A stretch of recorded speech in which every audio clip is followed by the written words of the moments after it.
আমি কোন সূরা তেলাওয়াত করছি বলেন তো? সূরা আর রহমান। কয়টা আয়াত তেলাওয়াত করছি? আর রহমান আল্লামাল কুরআন খালাকাল ইনসান আল্লামাহুল বায়ান।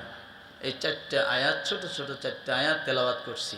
আজকে আমরা এই চারটে আয়াত জেনে যাব ইনশাআল্লাহ। রাজি আছি? এই সূরা রহমান আল্লাহ সুবহানাহু ওয়া তাআলা নাজিল করেছেন কাফের মুশরিকদেরকে উদ্দেশ্য করে। কাদেরকে উদ্দেশ্য করে? কাফের মুশরিকদেরকে উদ্দেশ্য করে। এই সূরাটা বুঝতে হলে তার আগের সূরাটা একটু বুঝতে হবে। আগের সূরাটা হলো সূরা কমার। কি নাম বলেন তো? সূরা কমার। এই সূরাটায়, এই সূরা এবং সূরা রহমান, এই দুই সূরায় আল্লাহ দুইটা মুজিজার কথা বলছেন। কয়টা মুজিজা? দুইটা মুজিজার কথা বলছেন। খেয়াল করেন, এই দুই মুজিজার ভিতরে একটা বড় আর একটা ছোট। এখন মুজিজাটা কি এটাও তো জানা দরকার, কথা ঠিক না? মুজিজা হলো ওই জিনিস, দুনিয়ার মানুষের জন্য শেষ সতর্কীকরণ সংকেত। সুবহানাল্লাহ বলেন। দুনিয়ার মানুষের জন্য শেষ সতর্কীকরণ সংকেত। মুজিজার পরে আল্লাহ তাআলা যখন যে নবীর জামানায় আল্লাহ মুজিজা দিয়েছেন, মুজিজার পরে ওই জাতিকে আল্লাহ ধ্বংস করেছেন। নাউজুবিল্লাহ বলেন। কি করেছেন বলেন তো? মুজিজা যখন আল্লাহ দিয়েছেন, দেওয়ার পরেও যখন যে জাতি মানে নাই, এরপর আর ওই জাতির জন্য কোনো সতর্ক সংকেত আল্লাহ দেন নাই। কি করছেন? ডাইরেক্ট ধ্বংস করে দিয়েছেন। কথা বলতে যে আগে কি বলছেন? আর রহমান। সুবহানাল্লাহ বলে, সুবহানাল্লাহ বলে। আর রহমান কেন এই কথাটা বলছে জানেন? আল্লাহ পাক রব্বুল আলামিন বলেন, এই আর রহমান বলে দিলাম এই জন্য, যদিও এটা পৃথিবীর শ্রেষ্ঠতম মুজিজা হয়, আর এই মুজিজা পাওয়ার পরও যদি কোনো মানুষ যদি এটা মানতে নারাজ হয়ে যায়, মানতে চাবে না, তার জীবনীতে ফিট করতে চাবে না, আল্লাহ বলেন সঙ্গে সঙ্গে আমি আল্লাহ ধ্বংস করব না। লূত আলাইহিস সালামের সকলকে একসঙ্গে ধ্বংস করেছিলাম, শুআয়ব আলাইহিস সালামের জাতিকে ধ্বংস করেছিলাম, সালেহ আলাইহিস সালামের জাতিকে ধ্বংস করেছিলাম, ফিরাউনের জাতিকে আমি আল্লাহ ধ্বংস করেছিলাম।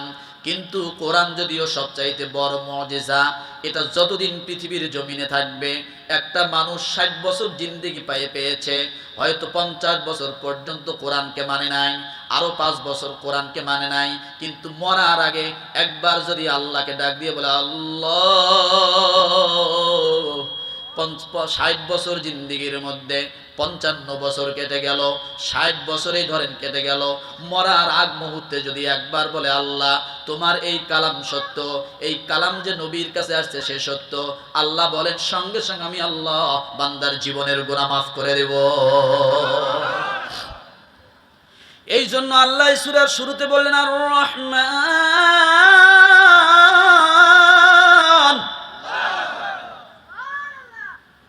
কেমন দয়ালু আমি আল্লাহ, কেমন রহমান আমি আল্লাহ। কিভাবে মানুষের উপরে কোরআনের মাধ্যমে রহমান আমি আল্লাহ, এই মুজিজার মাধ্যমে কেমন আমি রহমান, কেমন আমি দয়ালু আমি আল্লাহ। আমার ভাইরা, আমরা যে মাযহাব মানি, ইমাম আবু হানিফা রাহমাতুল্লাহ আলাইহির মাযহাব, কথা ঠিক কিনা? এই মাযহাবের প্রবক্তা আল্লাহর নবী মুহাম্মদুর রাসূলুল্লাহ সাল্লাল্লাহু আলাইহি ওয়াসাল্লাম একদিন আবু বকর সিদ্দিক রাদিয়াল্লাহু তাআলা আনহুকে ডাক দিয়ে বলছেন, আবু বকর চলো তো আমরা দুইজন কোনো এক জায়গায় যাওয়া লাগবে, প্রয়োজন। আবু বকরকে নবীজি যখন ডাকলেন, আমি এটা বুঝাইতে চাচ্ছি কেমন আমার রহমান, এই সূরা দিয়েই বুঝাই দিয়ে যাচ্ছি আল্লাহ কেমন দয়ালু, বান্দার প্রতি কেমন করে দয়া করে, এবার গভীর খেয়াল করেন। আবু বকর সিদ্দিক রাদিয়াল্লাহু তাআলা আনহুকে আল্লাহর নবী ডাক দিচ্ছে, আবু বকর চলো দ্বীনের দাওয়াত দেওয়ার জন্য আমি তোমাকে সাথী হিসাবে বেছে নিয়ে তোমার সঙ্গে আমি কোনো এক জায়গায় যাব। আবু বকর সিদ্দিক রাদিয়াল্লাহু তাআলা আনহু বলেন, খুশি না বেজার? আরো জোরে বলেন। আবু বকর সিদ্দিক রাদিয়াল্লাহু তাআলা আনহু বড্ড খুশি। নবীজি উমরকে ডাকলেন না, নবীজি আলীকে ডাকলেন না, আপন চাচা আব্বাস রাদিয়াল্লাহু তাআলা আনহুকে ডাকলেন না। আমি আবু বকরকে নবী সাথী বানায়া তার সঙ্গে চলতে হবে। আর আমার নামটাই কেন জানি নবী সব চাইতে বেশি নিতে ভালো মনে করে, আমাকে সাথী বানাইতে চায়। আল্লাহর নবী পরের দিন আবু বকর সিদ্দিক রাদিয়াল্লাহু তাআলা আনহুকে সঙ্গে নিয়া পা পা করে নবীজি মরুভূমির উত্তপ্ত বালুর উপর দিয়ে নবীজি হাঁটা শুরু করে দিলেন।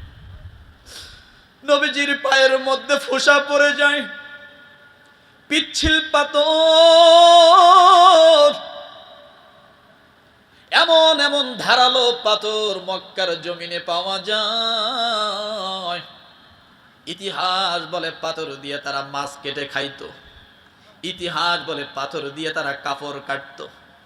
এবার বলেন ওই পাথরগুলো কত ধারালো, কথা ঠিক কিনা, যে পাথর দিয়ে মাছ কাটা যায়। আল্লাহ নবী আবু বকর সিদ্দিক রাদিয়াল্লাহু তাআলা আনহুকে নিয়ে পা পা করে অনেক কষ্ট করে ওই মরুভূমির উপর দিয়ে, পিচ্ছিল পাথর দিয়ে, ধারালো পাথরের উপর দিয়ে পা পা করে যাচ্ছে। আল্লাহর নবী বারবার আবু বকর সিদ্দিক রাদিয়াল্লাহু তাআলা আনহুকে ডাক দিয়ে বলে, আবু বকর আমি আর হাঁটতে পারি না, আমার বড্ড কষ্ট হয়ে যাচ্ছে। আবু বকর, আমার বাইরে নবীজি শরীরের মধ্যে তেমন ভালো কাপড় ছিল না, উপরে তেমন ছাতা ছিল না, পেটের মধ্যে তেমন খাবার ছিল না।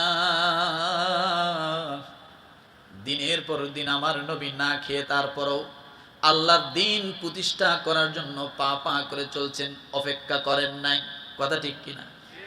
কাফেররা মেরেছে তারপরও ক্ষান্ত হন নাই। আল্লাহর নবী আবু বকর সিদ্দিক রাদিয়াল্লাহু তাআলা আনহুকে নিয়া পা পা করে সেই মরুভূমির পথ ধরে, এরপরে পাহাড়ের আঁকাবাঁকা পথ ধরে ধরে পথ চলা শুরু করে দিলেন। দীর্ঘ অনেক দূর হাঁটা শুরু করে দিলেন। একবারে খাড়া রৌদ্র দুপুর পর্যন্ত নবী হাঁটলেন। হাঁটার পরে ডাক দিয়ে বলে, আবু বকর আমি আর পারবো না, আমার গলা শুকিয়ে গেছে, আমার কলিজাটা বড্ড শুকিয়ে গেছে রে আবু বকর। আবু বকর তুমি কি আমার জন্য একটু পানির ব্যবস্থা করতে পারো?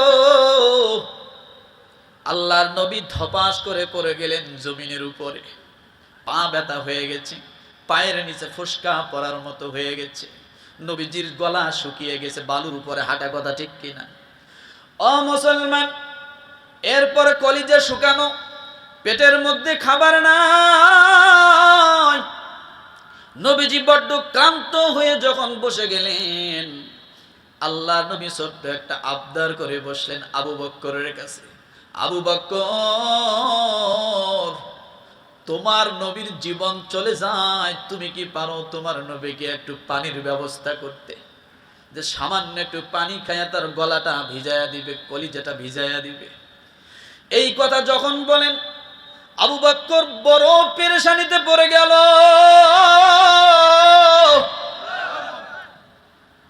বড্ড পেরেশানি, এই গভীর একেবারে মরুভূমির মধ্যে, ডানে তাকালে পানি নাই, বামে তাকালে পানি নাই, কোথায় পানি পাবে, কোথায় পানি পাবে। কিন্তু এমন একজন মানুষ পানি চেয়েছে যার জবানটা হলো জান্নাতি জবান, যার শরীরটা হলো জান্নাতি, কথা ঠিক কিনা। আল্লাহর নবী যখন এই কথা বললেন, আবু বকর পানি পাবে কিনা এই চিন্তা করার সময় নাই। আবু বকর দৌড় দিলেন ডান দিকে, দৌড় দিয়া বিভিন্ন জায়গায় দৌড়াদৌড়ি করলেন, কোথাও পানির ব্যবস্থা করতে পারলেন না। আবার চলে আসলেন নবীজিকে ডাক দিয়ে বলে, নবীজি আপনি এমন একটা দুর্বল সাথীকে নিয়ে আপনার সঙ্গে চলতেছেন, যা আপনার গলা ভিজানোর মতো একটু পানির ব্যবস্থা করে দিতে পারে না। আবু বকর সিদ্দিক রাদিয়াল্লাহু তাআলা আনহু কান্না শুরু করে দিলেন, আমার সাথী আমার সঙ্গে আসছে, পানির পিপাসায় কাতর হয়ে নবীজি ছটফট করে। এই জমিনের মধ্যে কি নবী তার জীবনটা শেষ করে দিবে পানির অভাবে? আমি সাহাবায়ে কেরামকে কি বুঝ দিব? কেমন করে আমি খালি হাতে সাহাবাদের সামনে চলে যাব? তারা তো এটা মেনে নিবে না, মনে করবে আমি মনে হয় মেরে ফেলছি নবীকে। আবু বকর আর ওখানে দাঁড়ায় থাকতে পারলেন না, আবার বাম দিকে চলে গেলেন নবীজির জন্য একটু পানি আনার জন্য, কিন্তু পানির কোনো ব্যবস্থা করতে পারলেন না। আল্লাহর নবী আবু বকরের দিকে তাকায় দেখে আবু বকরের চোখ দিয়ে ঝরঝর ঝরঝর করে পানি পড়ে। আল্লাহর নবী ডাক দেন, আবু বকর কাঁদো কেন? ইয়া রাসূলুল্লাহ, আমি এমন এক হতভাগা, আপনার একজন সাথী হলাম, আপনি একটু পানি খাইবেন, পানির ব্যবস্থা আমি করে দিতে পারলাম না নবী গো। আল্লাহর নবী বলেন, আবু বকর কোনো চিন্তা করো না, চলো একটু হলেও বসে বিশ্রাম নিলাম, এই শুকনা গলা নিয়ে আবার একটু সামনে যাই। সামনে যখন কিছু দূর চলে গেলেন, যাওয়ার পরে আল্লাহর নবী দূর থেকে দেখে কিছু ছাগল আশপাশ দেখা যায়। আল্লাহকে বললেন না যে কষ্ট হচ্ছে নাকি? 11টা বেজে গেছে। ছাগল যখন নবীজি দেখেছে, আল্লাহর নবীর একদিকে চোখে পানি, আরেকদিকে এমন জোরে একটা হাসি দিয়েছে, নবীর দাঁত দেখা যায়। আল্লাহর নবী একদিকে খুশিতে চোখ দিয়ে পানি, আরেকদিকে হেসে ফেলছে যে ওই যে ছাগল ছানাগুলো দেখা যায়, নিশ্চয় এখানে আশপাশ মানুষ আছে, না হলে ছাগল এখানে আসলো কোথা থেকে? আবু বকর সিদ্দিক রাদিয়াল্লাহু তাআলা আনহু পাগলের মতো দৌড় দিয়ে সেই ছাগলগুলোর দিকে গেলেন। ছাগলগুলোর দিকে যাওয়ার পরে দেখে অনেকগুলো ছাগল। এবার ছাগল যেহেতু আছে, রাখাল তো অবশ্যই আছে, কথা ঠিক কিনা? জোরে বলেন। ছাগল যেহেতু আছে, রাখাল তো অবশ্যই আছে। আল্লাহর নবী ডাক দিয়ে বলেন, আবু বকর দেখো তো রাখাল কোথায়? যখন আবু বকর সিদ্দিক রাদিয়াল্লাহু তাআলা আনহু রাখাল খোঁজা শুরু করলেন, দেখেন যে ছোট্ট একটা বালক, মাত্র 7 বছর অথবা 8 বছরের ছোট্ট একটা বাচ্চা পাহাড়ের গুহার মধ্যে বসে, পাহাড়ের কাছে বসে ছাগলগুলোর দিকে দেখে আর কি জানি বলে বলে কান্না করে। বলেন সুবহানাল্লাহ। রহমান কেমন রহমান, আমি এটা বুঝাইতে চাচ্ছি। আর রহমান যে আল্লাহ শুরুতে বললেন যে মুজিজা দেওয়ার পরও এই জাতি কি হচ্ছে না? ধ্বংস হচ্ছে না। আল্লাহ এই জন্য শুরুতেই বলছেন আর রহমান। আবু বকর সিদ্দিক রাদিয়াল্লাহু তাআলা আনহু পা পা করে ওই ছোট্ট বাচ্চাটার দিকে গেলেন। আল্লাহর নবী খুরায়া খুরায়া আবু বকরের পিছনে পিছনে যখন বাচ্চাটার সামনে দুইজন পথিক দাঁড়ায় গেলেন, আবু বকর সিদ্দিক রাদিয়াল্লাহু তাআলা আনহু ডাক দিয়ে বলে, ও বাচ্চা তুমি শোনো, তুমি তো অনেকগুলো ছাগলের রাখাল, এই ছাগলগুলো কি তোমার আন্ডারে আছে? বলে হ্যাঁ। এই ছাগলগুলোর রাখাল কি তুমি? বলে হ্যাঁ। ডাক দিয়ে বলে, আমরা অনেক দূর থেকে আসছি, মক্কা থেকে আসছি, আমরা মরুভূমি দিয়ে হাঁটতেছি, আমাদের গলা শুকিয়ে গেছে, আমাদের কলিজা শুকিয়ে গেছে, তুমি কি পারো তোমার এই ছাগলগুলো থেকে একটা ছাগল আমাদেরকে দিতে, যে ছাগলটা আমরা একটু নিব, ব্যবহার করব? ডাক দিয়ে ছোট্ট বাচ্চা ডাক দিয়ে বলে, না, এই ছাগল তো আমি আপনাদেরকে দিতে পারবো না, কারণ এই ছাগলের মালিক আমি না, এই ছাগলের জিম্মাদার হলাম আমি। ছাগলের মালিক আমি না, কথা বলেন। ছাগলের জিম্মাদার আমি, কিন্তু ছাগলের মালিক আমি।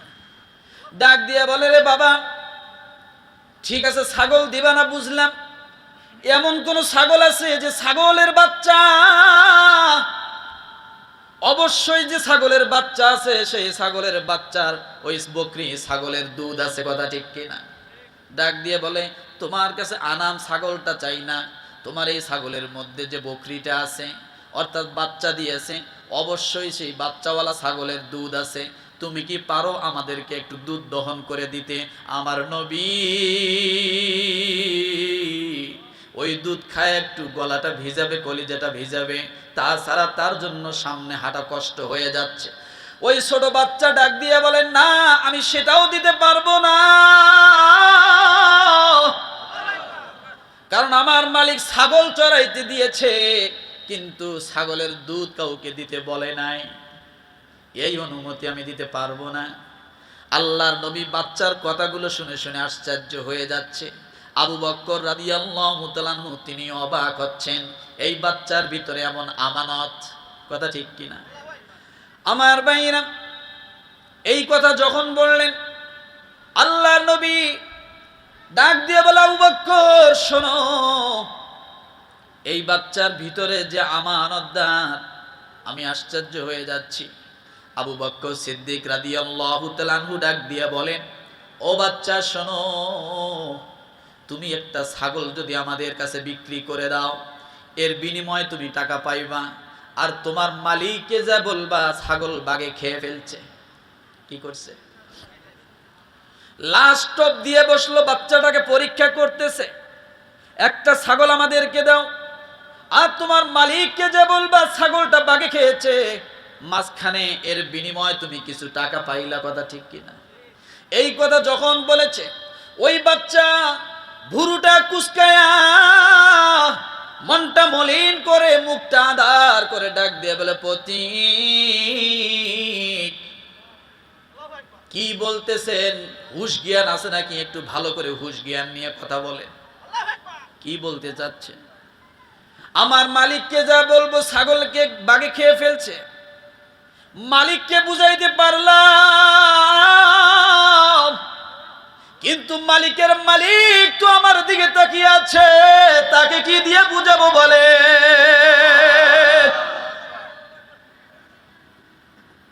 মালিকের মালিক তো তাকিয়ে আছে, তাকে কি দিয়ে বুঝাবো? কত বড় কথা আপনারা বললেন, এই কথা কি বলতে পারলেন? আবু বকর সিদ্দিক রাদিয়াল্লাহু তাআলা আনহু বারবার পরীক্ষা করতেছে, কথা ঠিক কিনা? এবার আল্লাহর নবী ডাক দিয়ে বলেন, ও বাচ্চা তুমি শোনো, তোমার বকরি চাই না, বকরি চাই না, বকরি চাই না, এই ছাগলগুলোর রাখাল যেহেতু তুমি, কোন ছাগলটা কোন কোয়ালিটির এটা তোমার জানা আছে? বলে, হ্যাঁ আমার জানা আছে। তুমি বলো তো, কোন ছাগলটা কোনোদিন বাচ্চা দিবে না, কোনোদিন বাচ্চা দেওয়ারও সম্ভাবনা নাই, এমন যদি কোনো একটা ছাগল তাকে দেখায়া দাও, আর আমাদের সামনে ছাগলটা তুমি নিয়ে আসো। এই কথা যখন বললেন, বাচ্চাটা এবার দিলটা নরম হয়ে গেল, যে ছাগলের কোনোদিন বাচ্চা হয় নাই, ওই ছাগলের বাচ্চাও কোনোদিন হবে না, এমন একটা ছাগল আপনাদের সামনে আইনে কি হবে? বলে, তুমি আনো, বাকিটা আমরা করি। বাচ্চাটা একটা ছাগল যাইয়া আলগি দিয়ে নিয়ে এসে আল্লাহর নবীর সামনে দিলেন। দেওয়ার পরে সঙ্গে সঙ্গে আল্লাহর নবী আবু বকর সিদ্দিক রাদিয়াল্লাহু তাআলা আনহুকে ডাক দিলেন। আবু বকর সিদ্দিককে বললেন, আবু বকর তুমি ছাগলের পিছন দিকের পা দুইটা একটু ধরো। বাচ্চাটাকে বললেন, এই ছাগল থেকে যদি একটু দুধ আমরা খাই, তোমার কি কোনো আপত্তি আছে? এই কথা শোনার সঙ্গে সঙ্গে বাচ্চা বলতেছে, পাগলের মাথা খারাপ। কি কি বলছে? পাগলের মাথা খারাপ, জীবনে বাচ্চা দেয় নাই, বাচ্চা হওয়ারও সম্ভাবনা নাই, এত চেষ্টা করছি এটার বাচ্চা হয় না, তার নাকি আবার দুধ বাইর করে খাবে, এটা কোনো কথা হলো? আপনারা কি আমার মানে বাচ্চাটা বলতেছে, আপনারা কি আমার সাথে তামাশা করতেছেন, ভেলকিবাজি করতেছেন? বলে, না। আল্লাহর নবী ডাক দিয়ে বললেন, আবু বকর পিছনে ছাগলের পিছনটা তুমি একটু ধরো। ও বাচ্চা, তুমি কি অনুমতি দাও এই ছাগল থেকে দুধ দহন করে খাবো? বলে, হ্যাঁ, এবার আপনাদেরকে অনুমতি দিলাম, আপনারা এখান থেকে যা পারেন তাই করেন, ছাগল আমার আনাম ঠিক থাকলেই হয়েছে। মালিক আসার সময় গনে দিছে, আবার যাওয়ার পরে মালিক এই ছাগলগুলো গনবে, ছাগলের জন্য কোনো সমস্যা না হয়। আল্লাহর নবী বলেন, আবু বকর আর কলিজা টান সয় না, গলা শুকিয়ে গেছে। আবু বকর বেশি দেরি করো না, তুমি ছাগলের পিছন দিকের পা দুইটা একটু সরায়া ধরো। ছাগলের পিছন দিকের পা দুইটা যখন সরায়া ধরলো, আল্লাহর নবী ওই ছাগলের ছোট ছোট স্তন দেখা যায় না, ওই ছোট ছোট স্তনের মধ্যে কুদরতের নবী, রহমতের নবী, বরকতের নবী আসমানের দিকে তাকায়া কি জানি আল্লাহর সঙ্গে মেসেজ করে দিলেন। বিড়বিড় বিড়বিড় করে আল্লাহর নবী আসমান ওয়ালার সঙ্গে কি জানি বললেন। বলার পরে ডাইন হাতটা যখন ছাগলের ওই ছোট ছোট একেবারে দানা দানা স্তনের মধ্যে টাচ করে লাগাই দিলেন, দেওয়ার সঙ্গে সঙ্গে ছাগলের স্তন বড় হয়ে ঝুলে গেল। আর রহমান,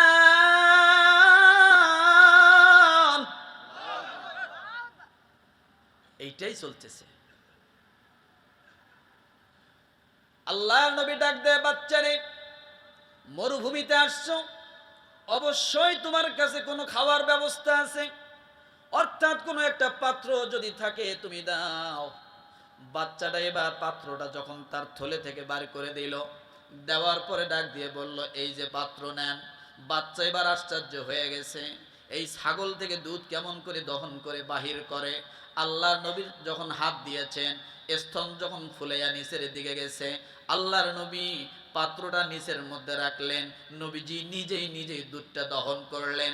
করার পরে আল্লাহর নবী ডাক দিয়ে বলে, আবু বকর তুমি সর্বপ্রথম খাও। আবু বকর রাদিয়াল্লাহু তাআলা আনহু ডাক দিয়ে বলেন, নবীজি আপনি না খাইলে আমি কেমন করে খাই? আল্লাহ নবী ডাক দিয়ে বলেন, আমি দিচ্ছি তুমি খাও। আবু বকর রাদিয়াল্লাহু তাআলা আনহু এক চুমুক দিয়ে খাওয়া শুরু করে দিলেন।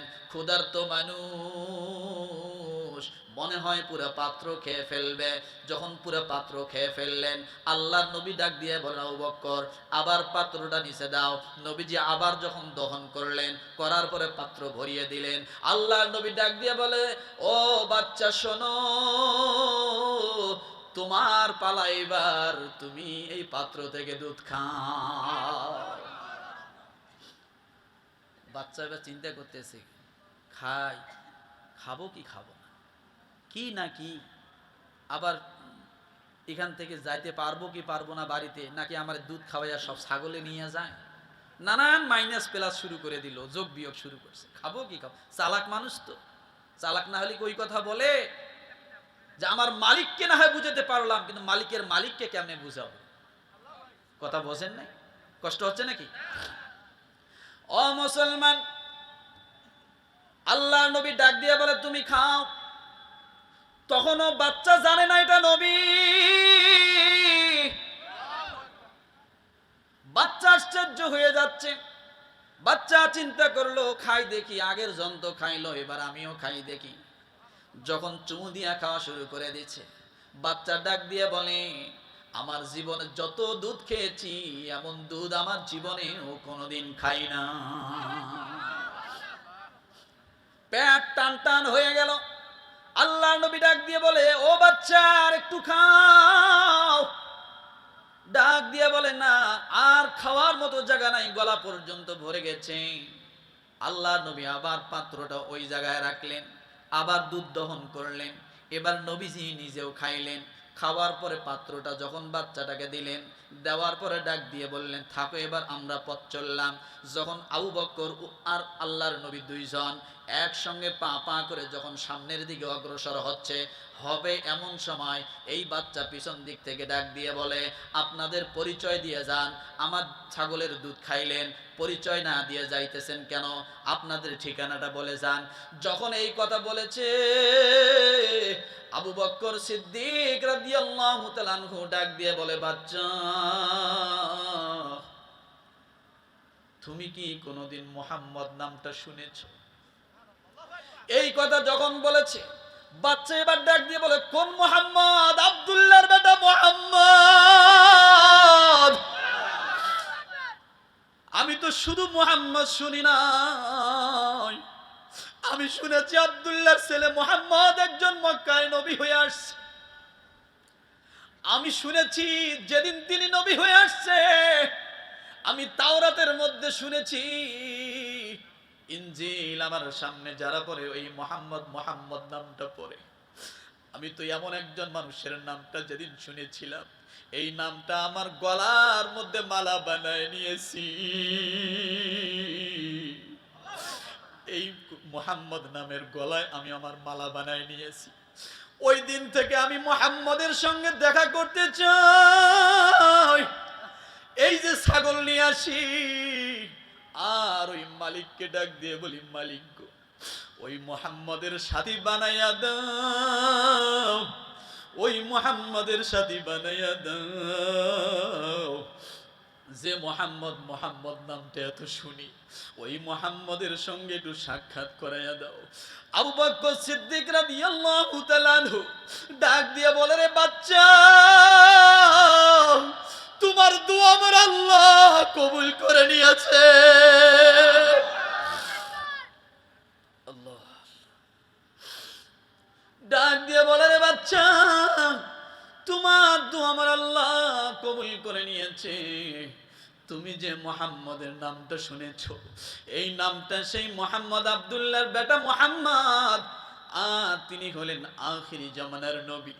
এই কথা যখন বলেছেন, সঙ্গে সঙ্গে বাচ্চা আল্লাহর দরবারে ডাক দিয়ে বলে, আল্লাহ, আমি আর দেরি করতে চাই না।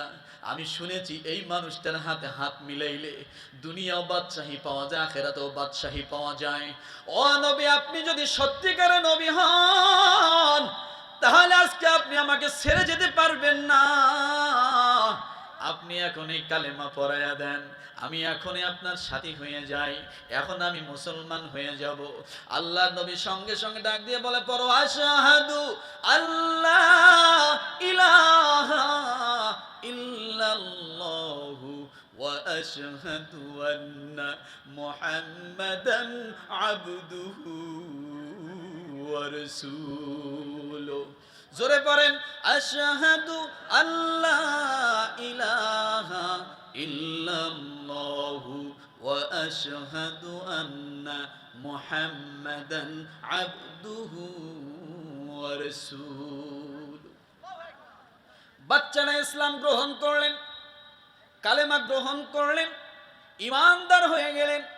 আল্লাহর নবী ওই ছোট বাচ্চাটাকে রেখে সামনের দিকে পা পা করে যখন অগ্রসর হবে, তখন এই বাচ্চা ওই জায়গায় একটা কবুতর যেমন কেটে দিলে যেমন ছটপট করে, একটা মুরগি যখন গলা কেটে দিলে যেমন ছটপট করে, আল্লাহর নবীর সামনে বাচ্চা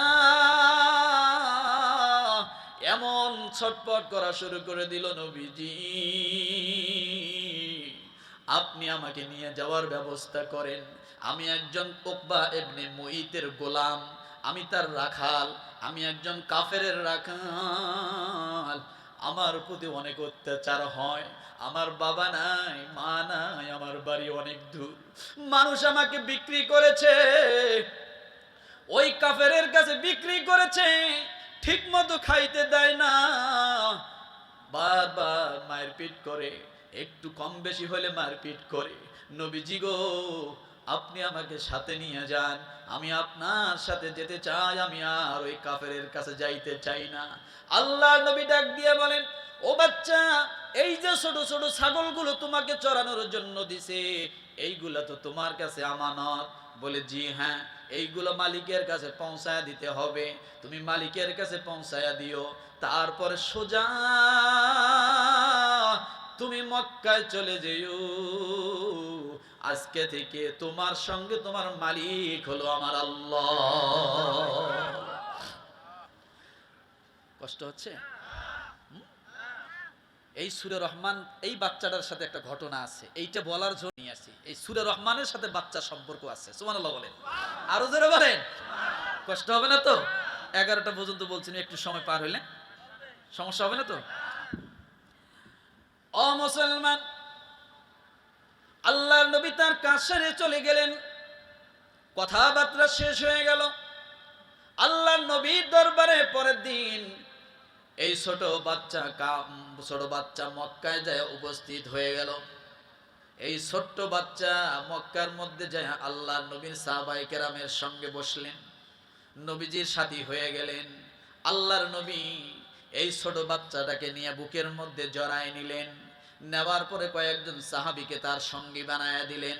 যেহেতু বাচ্চা মানুষ, ইতিহাসের মধ্যে আসছে, মুফাসসিরিনে কেরাম বলেন, মুহাদ্দিসিনে কেরাম বলেন, এই বাচ্চার বয়স 7 বছর, কেউ বলেছে 8 বছর, কেউ বলেছে 9 বছর।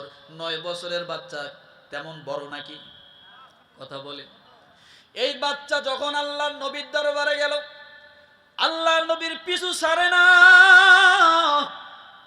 নবীজি যেখানে যায় বাচ্চা যায়, নবীজি বাহিরে বাইর হবে, ছোট বাচ্চা নবীজিকে উজুর পানি আগোয়া দেয়, আগেই উজুর পানি নিয়ে দাঁড়ায় থাকে, নবীজির জন্য ঢিলা নিয়ে দাঁড়ায় থাকে। আল্লাহ নবী এই বাচ্চাটা থেকে আলাদা হতে পারতেছে না, ডাক দিয়ে বাচ্চাটা বলেছে, নবীজি গো,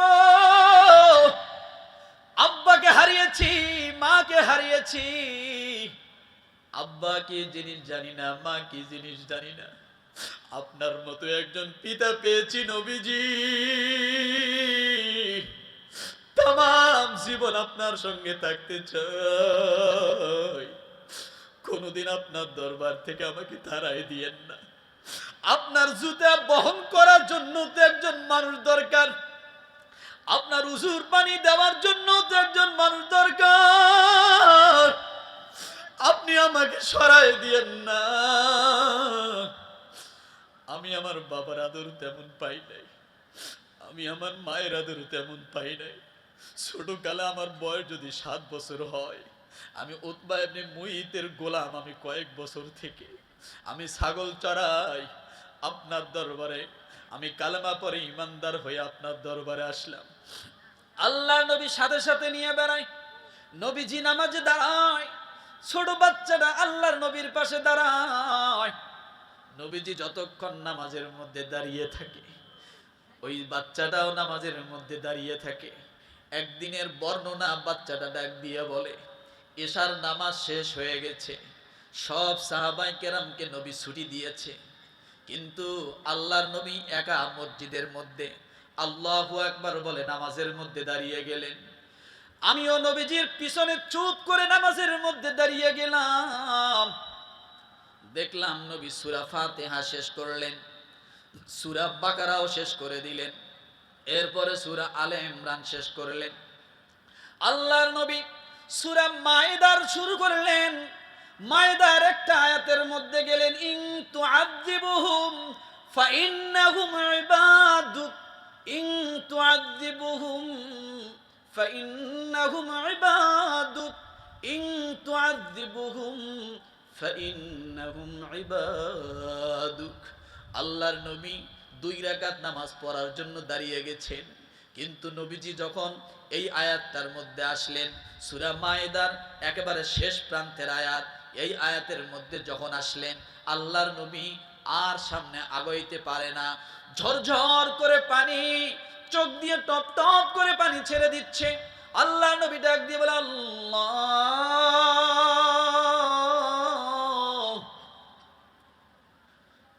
আমি তোমার নবী আর এরা হলো তোমার বান্দা, আয় আল্লাহ, তুমি যদি তোমার বান্দাদেরকে আযাব দাও, অবশ্যই তুমি দিতে পারো, তোমার নামে মামলা করার কেউ থাকবে না, তোমার নামে মোকদ্দমা করার কেউ থাকবে না, আয় আল্লাহ, আর যদি তুমি তোমার বান্দাদেরকে মাফ করে দাও, তাহলে তুমি জবরদস্ত একজন হিকমতওয়ালা। ওই ছোট্ট সাহাবী বলেন, এই আয়াতটা নবীজি ফজরের আজান পর্যন্ত একাধারে পড়তেই ছিলেন,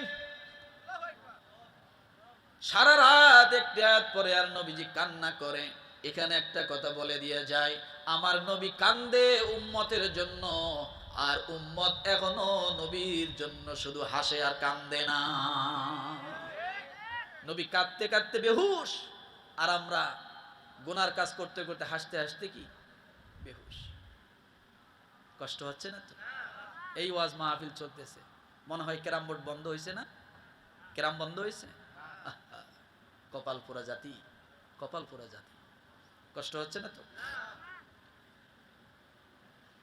আল্লাহ পাক রব্বুল আলামিন এই জন্য সূরা রহমান শুরু করার আগে বলেন, আর রহমান আল্লামাল কুরআন খলাকাল ইনসান আল্লামাহুল বায়ান। আল্লাহর নবী সাহাবায়ে কেরামদেরকে নিয়ে তালিম দিচ্ছেন, ওই ছোট বাচ্চাটা ওখানে, কিন্তু নবীজির একবারে কাছে বসা। এমন সময় জিবরিল আমিন আল্লাহর নবীর সামনে এসে দাঁড়িয়ে গেলেন, বলেন সুবহানাল্লাহ, আরো জোরে বলেন সুবহানাল্লাহ। আল্লাহর নবী সাহাবায়ে কেরামদেরকে নিয়ে বসে বসে তালিম দিচ্ছেন। এমন সময় জিবরিল আমিন আল্লাহর নবীর কাছে ছুটে আসলেন। জিবরিল আমিন এসে ডাক দিয়ে বলেন, নবীজি, আল্লাহ তাআলার তরফ থেকে আজকে মারাত্মক একটা সূরা নাজিল হচ্ছে, আপনি সূরাটা মুখস্থ করার জন্য প্রস্তুতি নিয়ে নেন। জিবরিল আমিন যখন এই কথা বললেন, সঙ্গে সঙ্গে আল্লাহর নবী বললেন, ভাই আমি প্রস্তুত আছি, তুমি বলো। তখন জিবরিল আমিন তার কণ্ঠে ডাক দিয়ে বলেন, আর রহমান আল্লামাল কুরআন।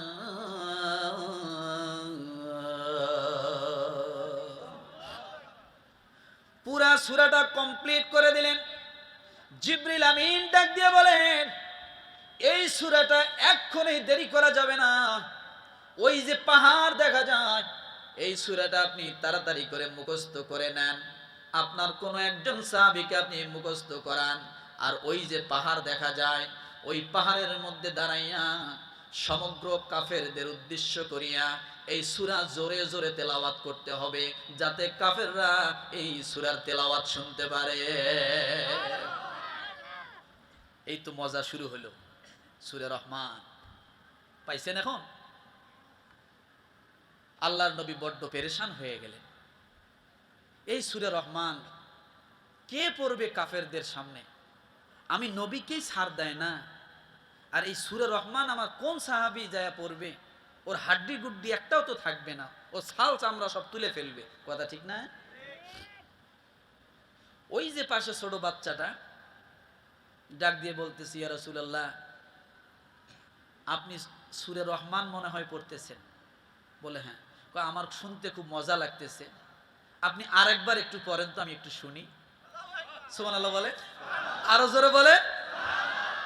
আল্লাহ নবী এই সূরা রহমান পড়ার আগে বাচ্চার দিকে যখন তাকাইলেন, বাচ্চার আগ্রহ সূরা রহমান শিখবে, কিন্তু ছোট বাচ্চা আয়ত্তে করতে পারবে না।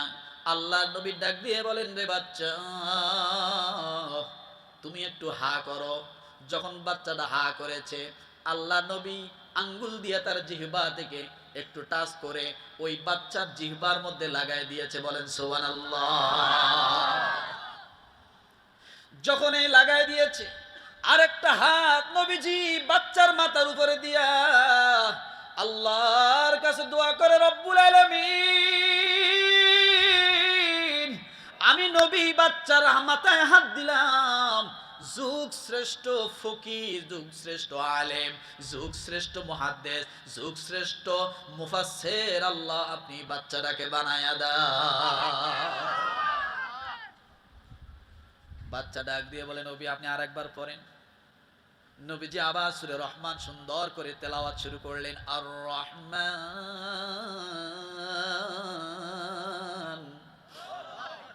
আল্লামাল কুরআন।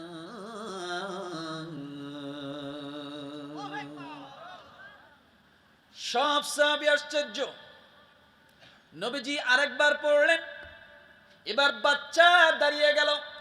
আল্লাহ নবীকে ডাক দিয়ে বলে, নবীজি আপনিও পড়েছেন, আমিও একটু পড়ি, দেখেন তো আমারটা হয় কিনা। জোরে বলেন না, জোরে জোরে। নবীজি আপনি পড়েছেন, আমিও একটু পড়ি, দেখেন তো হয় কিনা। সব সাহাবীরা তাকায় রয়েছে। ছোট বাচ্চা সাহাবায়ে কেরামের কাছেও ভালো লাগতেছে। এবার ওই বাচ্চা আর রহমান শুরু করে দিল। যখন সূরা রহমান পড়া শুরু করে দিচ্ছে, নবীজির চোখ দিয়ে টপ টপ করে পানি ঝরে, সাহাবায়ে কেরামের চোখ দিয়ে পানি।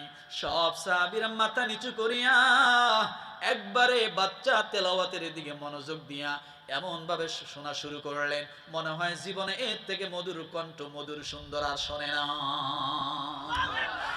الذين يستمعون القول فيتبعون فَيَتَّبِعُونَ أَحْسَنَهُ أُولَئِكَ الَّذِينَ هَدَاهُمُ اللَّهُ وَأُولَئِكَ هُمْ أُولُو الْأَلْبَابِ।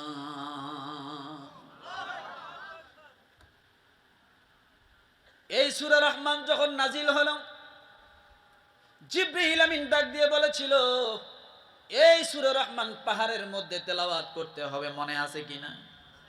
আল্লাহর নবী ডাক দিয়ে বলেন, ও আমার সাহাবীরা তোমরা শোনো, কে গো, কে আসো এই সূরা রহমানটা ওই পাহাড়ের চূড়ায় তেলাওয়াত করার জন্য? একজন সাহাবীও মাথা ভাসায় না, সব সাহাবী মাথা নিচু করলেন। সব সাহাবী ভয় পাচ্ছেন, কারণ কাফেরদের মার তো তাদের জানা আছে, কথা ঠিক কিনা? সব দল বল সহজায় যদি মারা শুরু করে, একাই পাহাড়ের চূড়ার মধ্যে উঠে আর রহমান সূরা তেলাওয়াত করতে হবে, যেহেতু এটা কাফেরদের জন্য নাজিল হয়েছে। আল্লাহ বলেন, তুমি কোন কোন নিয়ামতের অশুকরিয়া আদায় করবা?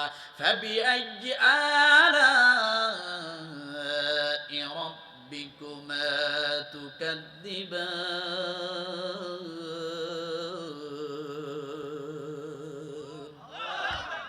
কাফেরদের সামনে আওয়াজ দিয়ে পড়ার জন্য কোন সাহাবী মাথা উঠায় না, বড় বড় সব সাহাবীরা একবারে মাথা নিচু করে দিল। ওই বাচ্চা এক লাফ দিয়ে বলে, নবীজি আমি এই সূরা রহমান ওই পাহাড়ে চূড়ায় উঠে পড়ার জন্য রাজি। আল্লাহ নবী ধমক দিলেন, বসো। কি বসো? বাচ্চা চুপসে গেল, একবারে নবীজির কাছে বসে গেলেন। আবার নবীজি ডাক দিলেন, কে আছো গো? এই সূরা রহমান এটা কি এই জায়গায় থাকবে না পাহাড়ের চূড়ায় যাবে? জোরে বলেন। আল্লাহ নবী বলেন, কে আছো? এই সূরা রহমানটা পাহাড়ের চূড়ায় পড়ার জন্য। কেউ দাঁড়ায় না, ছোট্ট বাচ্চা আবার দাঁড়ায় গেছে। ডাক দিয়ে বলে, নবীজি আমি ছোট বাচ্চা হতে পারি, দীর্ঘ কয়েক বছর ছাগলের রাখালগিরি করেছি, ধৈর্য যেমন আছে আমার, শক্তিও তেমন আছে আমার। ধৈর্য যেমন আছে আমার, শক্তিও তেমন আছে আমার। আপনি একটা বার অনুমতি দেন, আমি সূরা রহমানটা ওই পাহাড়ের মধ্যে যায় পড়ব। আল্লাহর নবী আবার দাবায় দিলেন, বসো। কারণ নবীজি জানে ওটা ছোট বাচ্চা, কথা ঠিক কিনা? তৃতীয়বার নবীজি বললেন, কে আছো গো? কেউ তো মাথা উঁচু করে না। তৃতীয়বারের বেলা আবার বাচ্চাটা দাঁড়িয়ে গেছে। নবীজি আমি প্রস্তুত আছি, আপনি যদি সূরা রহমানটা দেন, আমি ওই পাহাড়ের চূড়ার মধ্যে যায় কোরআন সূরা রহমানটা তেলাওয়াত করে দিব। সব সাহাবীরা আশ্চর্য হয়ে গেল, এই বাচ্চার এত সাহস, এত কাফেরদের মায়ের খবর জানে না, এত সবে মাত্র আসছে, ও মনে করছে কোনো কিছু না। নবীর দরবারে যেমন সূরা রহমান পড়েছে, ওই জায়গায় যায় মনে হয় ওইভাবে সূরা রহমান পড়তে পারবে। কারণ যখন আ শব্দ করবে, রহমান বলার আগেই তো কাফেররা মায় শুরু করবে, কথা ঠিক কিনা? আমার ভাইরা, আল্লাহর নবীকে বারবার পিরাপিরি করে, নবীজি আপনি দেন না আমাকে অনুমতি, আমি ওই পাহাড়ের চূড়ায় যাব, কোরআন তেলাওয়াত এই সূরা রহমানটা তেলাওয়াত করে আসব। আল্লাহর নবীর সামনে বাচ্চা চোখ দিয়ে পানি ছেড়ে দিয়েছে, জীবনে কিছু চাই না। নবীজি একটা আবদার আপনি রাখেন, এই সূরা রহমানটা তেলাওয়াতের অনুমতি আপনি আমাকে দেন। আল্লাহর নবী ডাক দিয়ে বলে, বাচ্চারে যাও, আমি তোমাকে অনুমতি দিলাম। আরো জোরে বলেন, আরো একবার বলেন, যাও তোমাকে অনুমতি দিলাম। আল্লাহ নবী বাচ্চাটার ডাক দিলেন, দেওয়ার পরে নবীজি হাত দিয়া বাচ্চার সিনার মধ্যে একটু এইভাবে মালিশ করে দিলেন, এইভাবে সুন্দর করে লাড়া দিয়ে দিলেন, যাও আমি তোমাকে অনুমতি দিলাম। কিন্তু সমস্যা হলো, বাচ্চা দুই পা আগায়, 3 পা পিছায়, আবার যায়, আবার ফিরে, পিছনে তাকায়, বাচ্চা কান্না শুরু করে দিল, যাইতে চায় আবার যায় না। কি আগায় আবার কি করে, সামনে আগায় আবার কি করে, বারবার নবীজির দিকে তাকায়, চোখ দিয়ে পানি ছেড়ে দিয়েছে, কান্না। আল্লাহর নবী ডাক দিয়ে বলে, ও বাচ্চা, তোমাকে তো প্রথমেই না করেছিলাম তুমি পারবা না, এখন তুমি 1 পা আগে অর্থাৎ 2 পা পিছাও কেন, আর আমার দিকে বারবার ফিরে ফিরে চোখের পানি ফেলাও কেন? ছোট বাচ্চা ডাক দিয়ে বলেন, নবীজি, আমি কাফেরদের ভয়ে কান্দি না, কাফেরদের ভয়ে পিছাই না। ও নবীজি, এই জন্য আমি বারবার পিছাই আর পিছনের দিকে তাকাই, আমার চোখ দিয়ে এই জন্য পানি গো নবী। জীবনে বাপ কি জিনিস জানি না, আব্বাকে আব্বা বলে ডাকতে পারি নাই, আপনার দরবারে সে মনটা বড় ভরে গিয়েছে, এই জন্য বারবার দেখি। আর যদি আপনার সঙ্গে দেখা না হয়, আরো জোরে বলেন, আর যদি আপনার সঙ্গে দেখা না হয়, কিয়ামতের ময়দানে ভুলে যায়েন না গো নবী, কিয়ামতের ময়দানে ছোট বাচ্চা মনে করে ভুলে যায়েন না। এই জন্য আমি বারবার আপনার জান্নাতি চেহারাটা দেখে যাচ্ছি, মনে হয় আমি আর ফিরে আসতে পারবো না নবী, কারণ আমি মক্কার মানুষের চরিত্রের খবর জানি, তারা কি রকম। আপনার মতো নবীকে তারা মেরে রক্তাক্ত করতে দ্বিধা করে নাই, আমার মতো ছোট বাচ্চাকে তারা তো মেরেই ফেলবে। শেষ দেখা বারবার দেখে যাই, ওই কিয়ামতের ময়দানে আপনি আমাকে ভুলে যাইয়েন না। আপনি কথা দেন, আমি যদি কাফেরদের হাতে মরে যাই, তাহলে আপনি কিয়ামতের ময়দানে আল্লাহর আদালতের সামনে আপনি আমাকে নিয়ে আপনার কাতারে দাঁড় করায় দিবে। আল্লাহ আল্লাহ। ছোট বাচ্চা নবীকে চিনেছে, কিন্তু আমরা নবীকে চিনি না, কোরআনকেই চিনলাম না। কথা ঠিক না? কষ্ট হচ্ছে না তো? আল্লাহ নবী ডাক দিয়ে বলে, যাও, আর দেরি করো না, যাও, ওই পাহাড়ের চূড়ার মধ্যে উঠে কোরআন তেলাওয়াত শুরু করে দাও, সূরা রহমান তেলাওয়াত শুরু করে দাও। এই বাচ্চা এক দৌড় দিয়ে চলে গেছেন, ওই পাহাড়ের চূড়ায় উঠছেন। ওঠার পরে এমন সুন্দর সুললিত কণ্ঠে সূরা রহমান পড়া শুরু করে দিয়েছেন, এমন সুন্দর আওয়াজে সূরা রহমান পড়া শুরু করলেন, আমার আল্লাহ মনে হয় বাতাসের মাধ্যমে সমস্ত কাফেরদের লিডার সহ যত কাফের মক্কার মধ্যে আছিল, প্রায় বেশিরভাগ কাফেরদের কানের মধ্যে সূরা রহমানের আওয়াজ আল্লাহ ঢুকায়া দিয়েছে। একজন আর একজনকে বলে, আওয়াজ কোথায়? এত সুন্দর আওয়াজ, এত মধুর আওয়াজ সূরা রহমান আর রহমান দিয়ে শুরু করেছেন, এত সুন্দর আওয়াজ তারা কখনো শোনে নাই। পা পা করে একজন আর একজনকে জিজ্ঞাসা করে, কোন দিক থেকে আওয়াজ আসে? সকলেই বলে পাহাড়ের দিক থেকে আওয়াজ আসে। যখন পাহাড়ের দিকে সব এই আওয়াজ শোনার জন্য গেল, এই কোরআন তেলাওয়াত, এই সূরা রহমানের পাগল হয়ে গেছে, সূরা রহমান তেলাওয়াতের প্রেমে পড়ে গিয়েছে। আবু জেহেল, আবু লাহাব, উতবা, সাইবা সব পাহাড়ের চূড়ায় গেছে।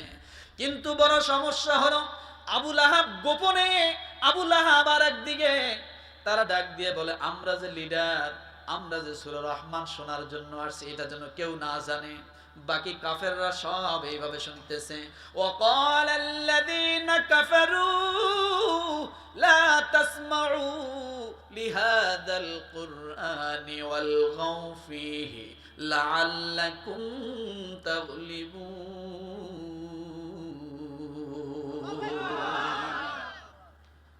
কাফেররা কি করছে? সব পাহাড়ের একেবারে নিকটে চলে গেছে। যে কি শুনতেছে বলেন তো?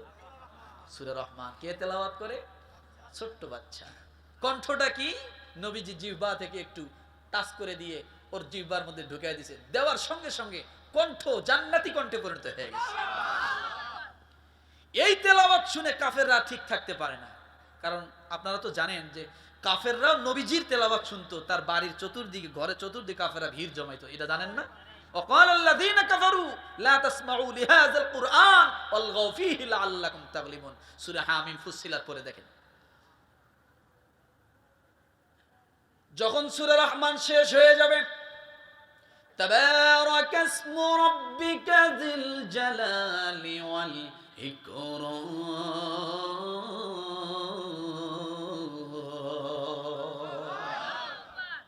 সূরা রহমান শোনা শেষ হয়ে গেল, সব কাফেররা বিমোহিত হয়ে গেল।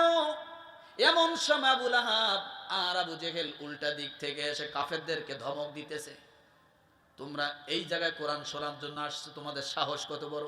থাপড়, কি বলেন তো? অথচ নিজে এতক্ষণ আড়ালে। নেতার একটা নেতাগিরি থাকতে হবে না? বোঝেন না কেন? নেতার নেতাগিরি হলো গরিব মানুষের দুইটা চটকানি দেওয়া, এটা হলো নেতার নেতামি, আর কিচ্ছু না। রিক্সাওয়ালার ভাড়া 10 টাকা কম দিয়ে একটা চটকানি দিলে বড় নেতা হয়ে গেল। আছে না নাই? কথা বলে আছে। কি নেতা আছে না এরকম? গরিব মানুষে মারতে পারে। আহা, আবু জেহেল কাফেরদেরকে ধমক দিল, এত বড় সাহস, তোমরা এই যে কোরআন শোনার জন্য আসছো। আবু জেহেল ডাক দিয়ে বলে, কে গো কোরআন তেলাওয়াত করলো? দেখে কোরআন তেলাওয়াত করে ছোট্ট একটা ঘুঘু পাখির বাচ্চা। সুবহানাল্লাহ বলে, অর্থাৎ ছোট বাচ্চা। আবু জেহেলের তুলনায় কি ছোট বাচ্চা।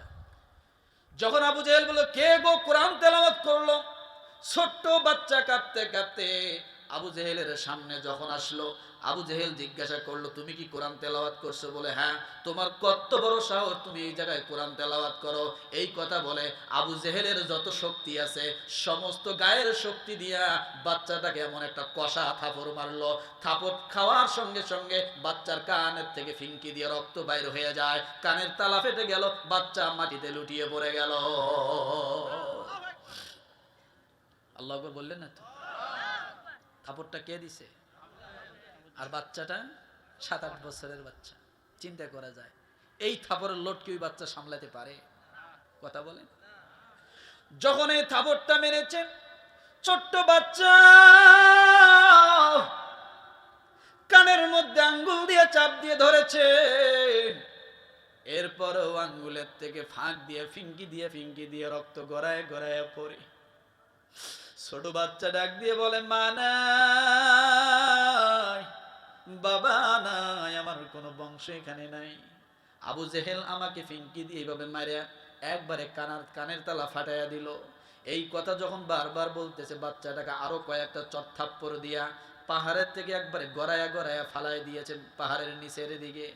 এমন সময় আল্লাহর নবীর হঠাৎ করে হৃদয়ের মধ্যে কেন জানি ধাক্কা লেগে গেল। ডাক দিয়ে বলে, ছোট্ট বাচ্চা গেছে আর রহমান সূরা তেলাওয়াত করার জন্য। অজানা পেরেশানি কষ্ট নবীজির হৃদয়ের মধ্যে ধাক্কা দেয়। কে জেনে সে ডাক দিয়ে বলে, নবীজি আপনি একটু ছোট বাচ্চাটার খবর নেন। আল্লাহর নবী কয়েকজন সাহাবীকে নিয়ে পা পা করে যখন চলে গেলেন বাচ্চাটার খবর নেওয়ার জন্য, যায় দেখে বাচ্চাটা, ছোট্ট বাচ্চা, কানের মধ্যে হাত দিয়া একবারে শরীরটা মাটি মাখা, একবারে বালু মাখা শরীর নিয়া, একবারে রক্ত হাত ভরা নিয়া, শরীর তামাম রক্ত, জামা কাপড় হাত ভরে গেছে। এমন সময় বাচ্চা হাউমাউ করে কান্দে। আল্লাহর নবী ডাক দিয়ে বলে, বাচ্চা কে তোমার এই কাজ করলো? আল্লাহ নবী দেখে আর সহ্য করতে পারলেন না, নবীজিও কান্দে, সাহাবীরা সব কান্না শুরু করে দিল। কিন্তু বাচ্চাটা ডাক দিয়ে বলে, নবীজি আপনি কি বলেন আমি কিছুই শুনতে পাই না। আবু জেহেল এমন থাপ্পড় মেরেছে আমার কানের তালা পর্যন্ত ফেটে গেছে। এই কথা শুনিয়া আল্লাহর নবী চোখ দিয়ে পানি, সব সাহাবীরা কান্দে। নবীজির আদরের ছোট সাহাবী অনেক কষ্ট করে আল্লাহর নবীর দরবার পর্যন্ত আসছে। এই বাচ্চার কান দিয়ে ফিঙ্কি দিয়ে রক্ত বেরায়, নবী কান্দে, সাহাবী কান্দে। এমন সময় আসমান ভেদ করিয়া জিব্রাইল ওই জায়গায় এসে উপস্থিত হয়ে দাঁড়িয়ে যায়।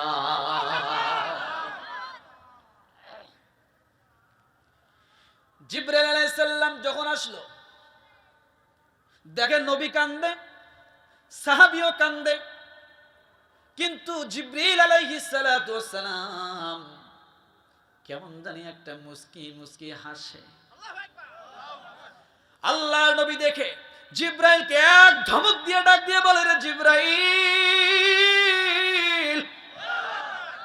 আমি নবী কান্দি, ছোট বাচ্চাটার কান ফেটে দিয়েছে, রক্ত বাইর হয়, ইতিম একটা বাচ্চা আমার দরবারে আসছে, আবু জেহেল মেরে কানের তালা ফাটাই দিয়েছে, রক্ত টপ টপ করে বাহির হয়।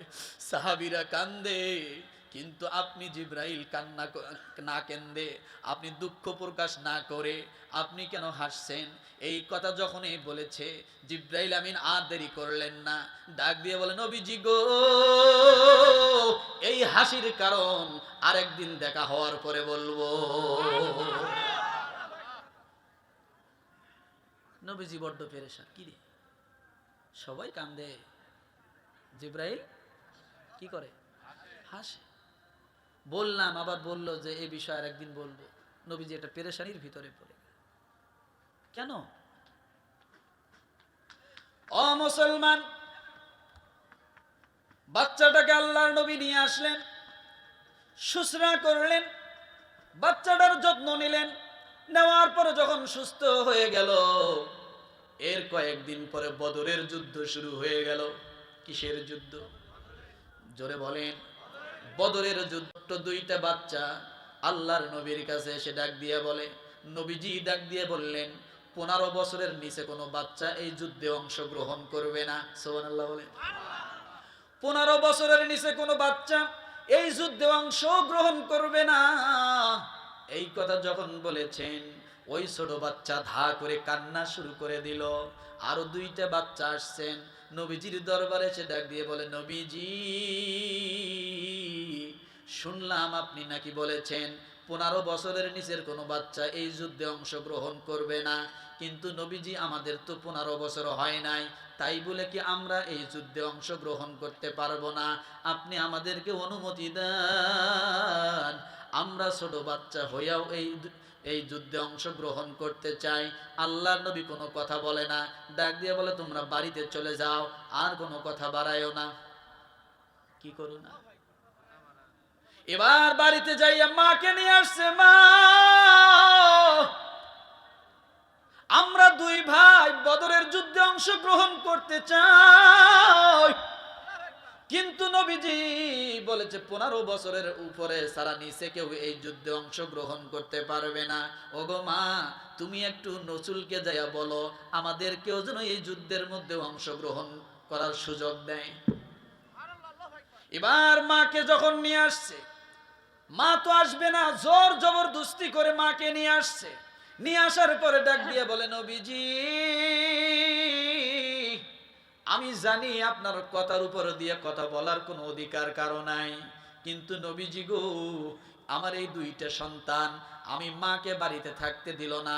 আপনি নাকি বলেছেন 15 বছরের নিচে কাউকে আপনি যুদ্ধে অংশগ্রহণ করতে দিবেন না, কিন্তু এই দুইটা বাচ্চা একবারে মরিয়া হয়ে গেছে, এই যুদ্ধে অংশগ্রহণ করবেই, তাছাড়া তারা কোনোতেই ক্ষান্ত হবে না। আপনি যদি একটু অনুমতি দেন তাহলে বাচ্চা দুইটা অংশগ্রহণ করতে পারে। আল্লাহর নবী বললেন, না, ফিরে যাও, এরা ছোট মানুষ, এরা যুদ্ধ করতে পারবে না। এবার ডাক দিয়ে বলে, নবীজি যদি যুদ্ধ করতে না পারি, ওই ছোট দুইটা বাচ্চা নবীজিকে বললেন, নবীজি গো যদি যুদ্ধ করতে না পারি তাহলে দুইটা প্রশ্নের উত্তর দেন। ঘুমাইতেছেন মনে হয়, ঘুমাচ্ছেন, বুঝছি, কষ্ট হচ্ছে না?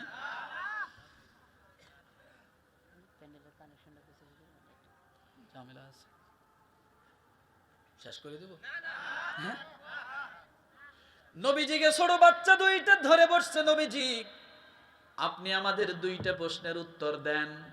যদি আপনি প্রশ্নের উত্তর দুইটা দিতে পারেন তাহলে আমাদের আর কোনো কষ্ট নাই, আমরা চলে যাব, আমাদের কোনো আফসোস থাকবে না। আল্লাহর নবী ডাক দিয়ে বলে, বলো তোমাদের কি প্রশ্নের উত্তর? ডাক দিয়ে বলে, ইয়া রাসূলুল্লাহ আপনি বলেন, আপনি কি কোনোদিন কাউকে চুলার মধ্যে ভাত রান্না করতে দেখছেন, চুলা জ্বালাইতে দেখছেন? এই প্রশ্ন যখন করেছে আল্লাহ নবী একবার মাথা নিচু হয়ে গেছে। কি বলবো বাচ্চাকে, কি বুঝ দিব? ডাক দিয়ে বলে, রে বাচ্চা, তোমরা দুই ভাই শোনো, হ্যাঁ আমি দেখেছি চুলার মধ্যে আমি লাকড়ি জ্বালাইতে দেখেছি, ভাত রান্না করতে দেখেছি, রুটি বানাইতে দেখেছি, গোশত রান্না করতে দেখেছি। ডাক দিয়ে বলে, নবীজি গো, আপনি বলেন চুলা যখন মা বোনেরা জ্বালায় তখন ছোট ছোট লাকড়ি দিয়ে জ্বালায় না একবারে ডাইরেক্ট বড় লাকড়ি দিয়ে জ্বালায়? প্রশ্নটা কি বলেন তো দেখি, বুঝছেন কিনা বলেন। চুলা যখন জ্বালায় নবীজি বলেন তো বড় লাকড়ি দিয়ে জ্বালায় না ছোট ছোট লাকড়ি দিয়ে আগে আগুন ধরায়? কি ছোট ছোট?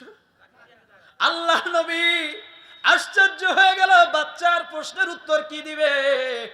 নবীজি ডাক দিয়ে বলে, হ্যাঁ ছোট ছোট লাকড়ি গুলো আগে দেয়, তারপরে ম্যাচ ঠোকায় দেয়, দেওয়ার পরে যখন আগুন ধরে তারপরে বড় বড় লাকড়ি দেয়। ছোট বাচ্চা দুইটা ডাক দিয়ে বলে, নবীজি ওই বদরের যুদ্ধে, ওহুদের যুদ্ধে আপনি না হয় আমাদেরকে ছোট লাকড়ি হিসেবে ওই কাফেরদের জন্য আগুন জ্বালায়া দিবেন কিয়ামতের ময়দানে, বাকিটা যুদ্ধ করার জন্য আপনারা প্রস্তুত হয়ে যান। আমরা আগুন ধরানোর কাজ করব, আপনারা কি করবেন? যুদ্ধ চালায় যাবেন। কিভাবে আগুন ধরানোর কাজ করব? আমরা দুই ভাই এখানে আছি, আমরা দুইজন একবার পুরো ময়দানের মধ্যে এলোপাতারি দৌড়ানো শুরু করে দিব। কাফেররা বলবে এরা মনে হয় বিশ্বু বাহিনী, ওদের মাথা টাথা খারাপ হয়ে যাবে, ওরা এদিক তাকাবে ওদিক তাকাবে, আপনারা শুধু কচু কাটা করবেন। এবার ছোট দুই ভাইকে ডাক দিয়ে বলে, তাহলে একজনকে নামা যায়, দেখি কার শক্তি বেশি। এবার দুইজনে ডাক দিয়ে বলে, ও ভাই, আল্লাহর নবী শক্তি পরীক্ষা করবে, যে শক্তিতে বেশি ভালো পারবে তাকেই নবী যে যুদ্ধের ময়দানে নিবে, দুইজনকে একসঙ্গে নিবে না। এবার এক ভাই আর এক ভাইকে বলে, ভাই রে, তুই আমাকে যখন ধরবি আমি কায়েত হয়ে যাব, আবার আমি যখন তোকে ধরবো কায়েত হয়ে যাবি, তুইও আমার উপর উঠবি না আমিও তোর উপর উঠবো না, সমান সমান থাকবো। যাতে নবীজি দুই ভাইয়ের জন্যই পারমিশন দিয়ে যায়। সাহাবী দুইটার নাম হলো মাআজ এবং মুআওয়াজ। দুই ভাই যখন এইভাবে বুদ্ধি করলো, ভাইরে জীবনে আর এই সুযোগ আসবে না, এই সুযোগটা হাতছাড়া করা যাবে না। ও ভাই, তুমি একটু আমাকে সহযোগিতা করো। দুই ভাই পরামর্শ করে এইভাবে শুরু করে দিলেন। আল্লাহর নবী বললেন, আল্লাহর নবীর সামনে ডাক দিয়ে বলতেছেন, ইয়া রাসূলুল্লাহ, আমরা দুইজনে সমান সমান, কেউ কাউরে হারাই নাই, কেউ কাউরে জিতাই নাই। আমার যত শক্তি আছে আমি খাটাইছি, ওরও যত শক্তি আছে খাটাইছে, কিন্তু কেউ কাউকে মাটিতে ফালাইতে পারি নাই। আল্লাহর নবী বুঝতে পারলেন, ডাক দিয়ে বলে, চলো তোমাদের জন্য যুদ্ধের অনুমতি দিয়ে দিলাম। যুদ্ধের অনুমতি যখন পাইল, এই ছোট্ট বাচ্চা তরবারি হাতের মধ্যে নিয়া ডাক দিয়ে বলে, আব্দুর রহমান ইবনে আউফকে ডাক দিয়ে বলে, চাচা আপনি বলে দেন কাফেরদের লিডারটা কোথায়, আবু জাহেলটা কোথায়? আব্দুর রহমান ইবনে আউফ ডাক দিয়ে বলেন, ওই যে কাফেরদের লিডারকে দেখা যায়। এই ছোট দুই বাচ্চা, তখনও আবু জেহেল সোয়ারের উপরে, ছোট দুই বাচ্চা দুই দিক থেকে যায় এমন ভাবে তরবারের আক্রমণ করেছে, আবু জেহেল বুঝতেই পারে নাই এই ছোট বাচ্চা দুইটা তরবারের আক্রমণ করতে পারে। যুদ্ধের ময়দানে এরাও যে যুদ্ধ করার জন্য আসছে, আবু জেহেল বুঝতে পারে নাই, এমন ভাবে দুই ভাই একসঙ্গে আক্রমণ করেছে। আবু জেহেল সোয়ারির থেকে কায়েত হয়ে পড়ে গেছে।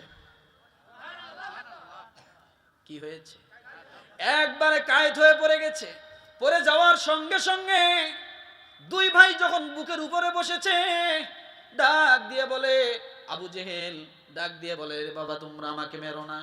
বলতেছে, না তোমাকে ছাড়া হবে না, তুমি বড় দুশমন, আল্লাহর নবীকে সবচাইতে বেশি কষ্ট দিয়েছো। এরপরে যখন তলোয়ার দিয়ে আঘাত করা হলো, একবারে নিস্তেজ হয়ে গেছে।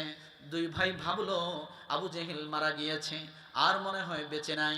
দুই ভাই যখন ওখান থেকে চলে গেল, আল্লাহর নবীর কাছে যায় বলে, নবীজি চিরতরে দুশমনটাকে একবারে শেষ করে দিয়েছি। এমন সময় আবু জেহেল আস্তে করে ঘাড় ঘুরাইছে। কি করছে? কি করছে? আবু জেহেল আস্তে করে ঘাড় ঘুরে ফেলছে।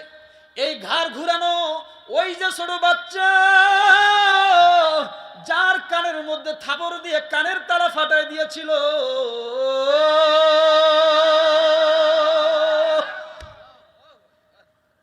ওই বাচ্চা দূরের থেকে আবু জেহেলকে মনে মনে খোঁজে, কোন জায়গায় পাই, কোন জায়গায় পাই, প্রতিশোধ না দেওয়ার আজকেই নিব, মরা পাইলেও তারপরেও নিব।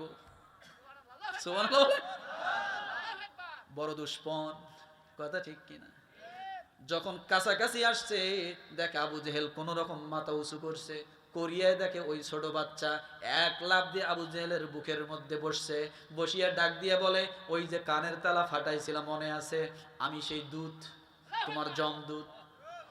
এই কথা যখন এই বলেছে, আবু জেহেল ডাক দিয়ে বলে, তুমি আমাকে মেরো না।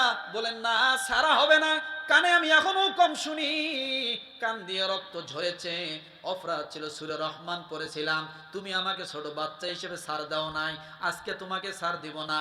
এই কথা যখন বলেছে, আবু জেহেল নিচ থেকে ডাক দিয়ে বলে, ওরে বাচ্চা, মারবা যখন, তাইলে আমার শেষ একটা ইচ্ছে পূরণ করে না। শেষ কি করে নাও? শেষ ইচ্ছা। মানুষ মরার আগে শেষ একটা ইচ্ছে থাকে না? ফাঁসির আসামিরে একটা শেষ ইচ্ছা রাখে না, যে তোমার শেষ ইচ্ছাটা কি? বল। আবু জেহেল নিজে বলতেছে, বাচ্চা রে, তুমি তো আমাকে মারবা বুঝলাম, আমার একটা শেষ ইচ্ছা আছে, তুমি এটা পূরণ করো। সুবহানাল্লাহ। আরো জোরে বলে। ও মুসলমান, এখানে রাখলাম। আল্লাহ তাআলা ডাক দিয়ে বলেন, আমি কেমন রহমান, এইভাবে আমি রহমান দয়ালু। এরপর আল্লাহ বলেছেন, আল্লামাল কুরআন,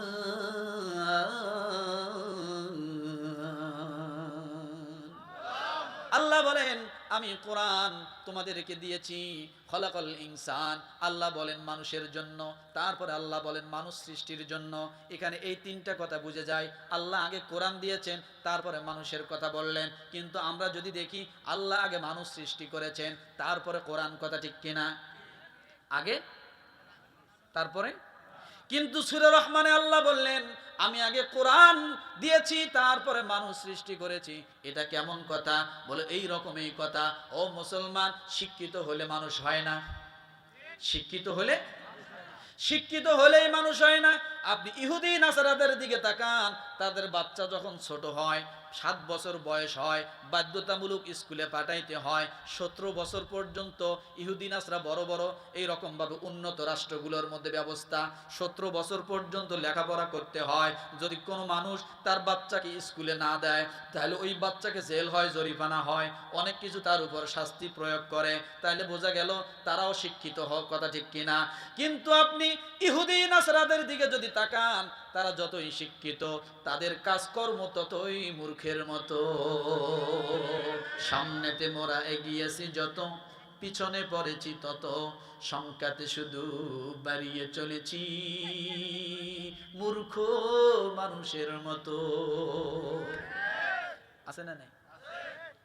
শিক্ষিত হলেই কি, শিক্ষা অর্জন করলেই কি মানুষ হওয়া যায়? মানুষ হওয়া এক জিনিস, শিক্ষা। যে কথা আল্লাহ বলেছেন সূরা আরাফে, ওয়ালাকাদ যারানা লিজাহান্নামা কাসীরাম মিনাল জিন্নি ওয়াল ইনস লাহুম কুলুবুল লা ইয়াফকাহুনা বিহা ওয়া লাহুম আ'য়ুনুল লা ইউবসিরুনা বিহা ওয়া লাহুম আযানুল লা ইয়াসমাউনা বিহা উলাইকা কাল আনআমি বাল হুম আদাল ওয়া উলাইকা হুমুল গাফিলুন। মানুষ মানে মানুষের মতো দেখা গেলেই সে কি না? মানুষ না। মানুষ হওয়ার জন্য কি লাগবে? কোরআন। কি লাগবে বলেন তো? এই জন্য আল্লাহ বলেন, আর রহমান আল্লামাল কোরআন খলাকাল ইনসান। যারা কোরআন পড়ে, যারা কোরআন মানে, যারা কোরআন বোঝে, আল্লাহ বলেন তারা হবে মানুষ। আর কোরআন যার ভিতরে নাই, সে যতই শিক্ষিত হোক না কেন, সে কখনোই মানুষ হতে পারবে না। ট্রাম্প কি মানুষ? ট্রাম্প মানুষ? হ্যাঁ, নেতানিয়াহু মানুষ? হ্যাঁ, শিক্ষা হলেই কি হয়? বাহিরের দেশে বাদ দেন, আমার দেশে দেখেন, এ দেশের মানুষ যারা যত বেশি শিক্ষিত, এই শিক্ষিতর মধ্যে আছে কিছু কুলাঙ্গার, অশিক্ষিত, সেটা হলো তত দুর্নীতিবাজ। রিক্সা চালাও সে কি দুর্নীতি করতে পারে? মাটি কেটে খায় সে কি দুর্নীতি করতে পারে? তাহলে দুর্নীতি করে কারা? শিক্ষিত লোকরা। তাহলে বুঝলাম শিক্ষিত হলেই মানুষ হওয়া যায় না, মানুষ হতে হলে কি লাগে? কোরআন। আর এই কোরআনের মাদ্রাসাগুলো দরকার, কোরআন শেখা দরকার। যদি আপনি কোরআন আপনার জানা না থাকে, তাহলে আপনি যতই মানুষ দাবি করেন না কেন, আল্লাহর নজরে আপনি মানুষ না। ইন্নাল্লাযী লাইসা ফী জাওবিহি শাইউম মিনাল কুরআনি কাল বাইতিল খরিব। আল্লাহর নবী বলেন, ওই মানুষটা বিরামহীন ঘরের মতো, যার কোনো বেড়া নাই, খুঁটি আছে। বলে কেন? যে ঘরের বেড়া নাই, খুঁটি আছে, ওই ঘরে কিন্তু কুকুর ঘুমায়। ঘুমায় কি ঘুমায় না? শিয়াল থাকে, কীটপতঙ্গ থাকে। কিন্তু মানুষের হৃদয়ের মধ্যে যদি কোরআন না থাকে, তাহলে ওই হৃদয়টা হলো ওই বিরামহীন ঘরের মতো, শয়তানের বসবাস। এই জন্য কোরআন লাগবে। মানুষ হওয়ার জন্য কি লাগবে? আর এই মানুষ হওয়ার জন্যই এই মাদ্রাসাটা, এটা দরকার আছে না নাই? কথা বলেন, আছে না নাই? তাহলে আমরা এই মাদ্রাসাগুলো আমাদের বাচ্চাদেরকে দিব ইনশাআল্লাহ। রাজি আছি? বাচ্চাদেরকে দিব তো ইনশাআল্লাহ। আর যতটুকু পারি একটু সহযোগিতা করার জন্য চেষ্টা করব। পারবো? মনে করেন আজকে এই প্যান্ডেলটার যে খরচ হয়েছে, এই খরচটাকে এখানে একটু উড়াই দিতে পারবো না ইনশাআল্লাহ? কি হুজুর, এই দাঁড়াও তো, দাঁড়াও, তুমি দাঁড়াও, হ্যাঁ দাঁড়াও, রুমালটা ধরো, দেন তো ইনশাআল্লাহ। দোয়া করে দিচ্ছি, একটু জিকির করি, লা ইলাহা ইল্লাল্লাহ, লা ইলাহা, জোরে বলেন।